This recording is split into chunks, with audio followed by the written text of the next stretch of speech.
ঝোলটা আমার এখানে ভালো করে ফুটে উঠেছে। এর মধ্যে এখন দিয়ে দেবো দুটো কাঁচা লঙ্কা। নমস্কার বন্ধুরা, সবাই কেমন আছেন? আশা করছি সবাই খুব ভালো আছেন। আমার চ্যানেলে সবাই স্বাগত। আবারও চলে এসেছি আমি নতুন একটি ভিডিও নিয়ে। আজ আমি বানাচ্ছি হালকা পাতলা ঝোল গরমে। এটা খেতে খুবই ভালো লাগে। এই প্রচণ্ড গরমে এরকম একটা হালকা পাতলা ঝোল দুপুরের গরম ভাতের সাথে খেতে খুবই ভালো লাগে। তো বন্ধুরা আমার সঙ্গে থাকুন, দেখতে থাকুন।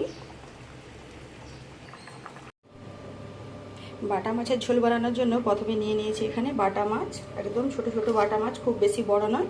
এর মধ্যে আমি মাখিয়ে নেব নুন আর হলুদ। দিয়ে দিলাম পরিমাণ মতো নুন, আর দিয়ে দিচ্ছি হলুদ গুঁড়ো। এই নুন আর হলুদটা ভালো করে মাছের গায়ে মাখিয়ে নেব। এই গরমের দিনে এই বাটা মাছের হালকা পাতলা ঝোল খেতে খুব ভালো লাগে। বাটা মাছগুলো কিন্তু আমি খুব বড় নিইনি, দেখতে পাচ্ছেন একদম ছোট ছোট। মাখানো হয়ে গিয়েছে। এখানে গ্যাসে একটা কড়াই বসিয়ে দিয়েছি, দিয়ে দিচ্ছি সরষের তেল। আর আজকে রান্নাটা আমি সরষের তেলেই করে নেব। কড়াইটা ভালো করে গরম করে নিয়েছি। তেলটা একটু কড়ার সব দিকে লাগিয়ে নিচ্ছি। এবার একে একে মাছগুলো দিয়ে দেব। তেলটাকে ভালো করে গরম করে নেবেন।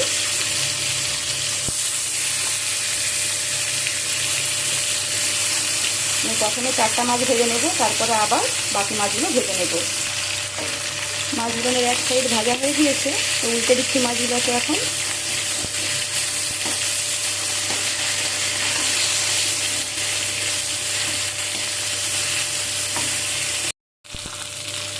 এখানে সব মাছগুলোকে আমি উল্টে দিয়েছি। এই মাছগুলো আমার সব ভাজা হয়ে গিয়েছে। মাছগুলোকে এখন তুলে নেব।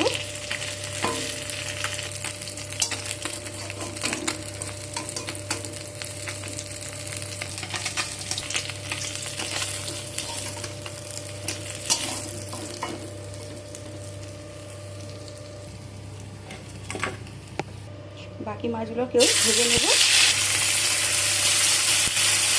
যতক্ষণ এই মাছগুলো ভাজা হচ্ছে ততক্ষণ আমি একটা মশলা করে নেব।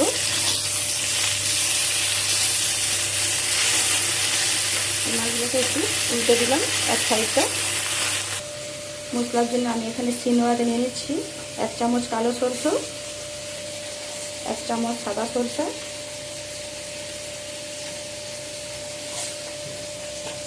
আর 1 চামচ পোস্ত। আর দিয়ে দিচ্ছি কয়েক টুকরো আদা। দিয়ে সব কিছুকে ভালো করে একসাথে বেটে নেব। এই মাছ তিনটে আমার ভাজা হয়ে গিয়েছে। মাছ তিনটেকেও আমি ওই কড়ার মধ্যে আমি দিয়ে দিচ্ছি আর একটু অল্প তেল। ফোড়নে দিয়ে দিচ্ছি কালো জিরা আর একটা শুকনো লঙ্কা। দিয়ে একটু নাড়াচাড়া করে ভেজে নিচ্ছি। দিয়ে এর মধ্যে দিয়ে দেবো কেটে রাখা পেঁয়াজ। একটা পেঁয়াজকে আমি একটু মোটা মোটা করে কেটে নিয়েছিলাম, সেটাই এর মধ্যে দিয়ে দিলাম। দিয়ে একটু ভেজে নেব। পেঁয়াজগুলো একটু ভাজা ভাজা হয়ে গিয়েছে। এর মধ্যে দিয়ে দেবো এখন আলু। দুটো আলুকে আমি কেটে রেখেছিলাম, সরু সরু লম্বা লম্বা করে দুটো আলুকে আমি কেটে রেখেছিলাম।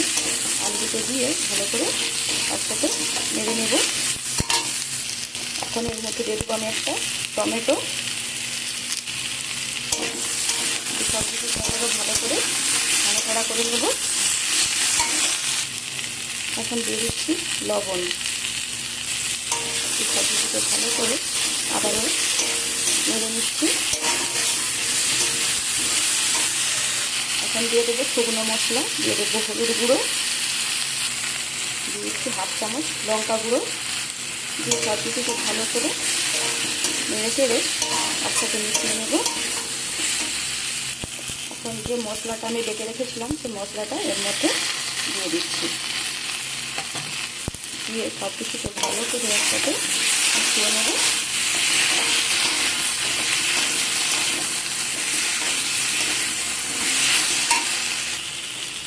বেশিক্ষণ নাড়াচাড়া করবো না, যেহেতু সরষে দেওয়া আছে, বেশি নাড়বে সরষে তেতো লাগবে। তো অল্প একটু সময় নাড়াচাড়া করে নেব।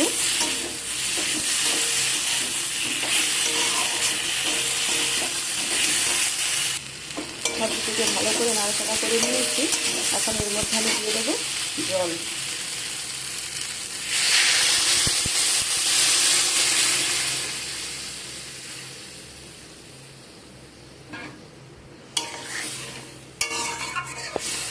আমরা যে যেরকম পরিমাণ ঝোল খেতে পছন্দ করেন সেরকম পরিমাণে জলটা দেবেন।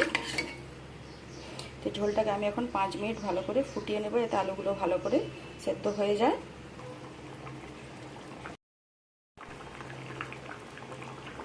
এখন আমি এর মধ্যে দিয়ে দিচ্ছি ঝোলের পরিমাণে লবণ। দেখে নেব আলুগুলো সেদ্ধ হয়েছে কিনা, খুন্তির সাহায্যে দেখে নিচ্ছি। হ্যাঁ, আলুগুলো আমার সেদ্ধ হয়ে গিয়েছে। এখন এর মধ্যে ভেজে রাখা মাছগুলো দিয়ে দেব। একে একে ভেজে রাখা সব মাছগুলো আমি দিয়ে দিলাম।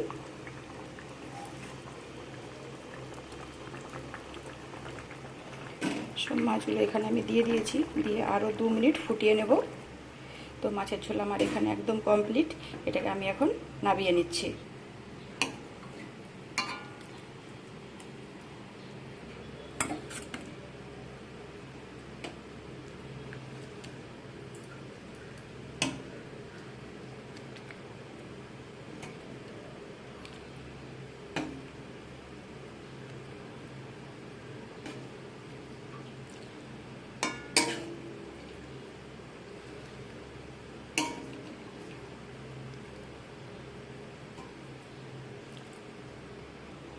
তো বন্ধুরা, আজকে আমার এই মাছের ঝোলের রেসিপি আপনাদের কেমন লাগলো অবশ্যই কমেন্ট করে জানাবেন। আর ভালো লাগলে লাইক করবেন, শেয়ার করবেন, সাবস্ক্রাইব করে পাশে থাকবেন। সবাই ভালো থাকবেন, সুস্থ থাকবেন। এই গরমে কিন্তু এরকম একটা হালকা পাতলা মাছের ঝোল সবাই খেতে খুব পছন্দ করবে। তো অবশ্যই বাড়িতে একবার ট্রাই করবেন। তো আজকের মতো এ পর্যন্তই। আবার দেখা হচ্ছে অন্য কোনো রেসিপি নিয়ে আপনাদের সাথে। আজকের মতো টাটা।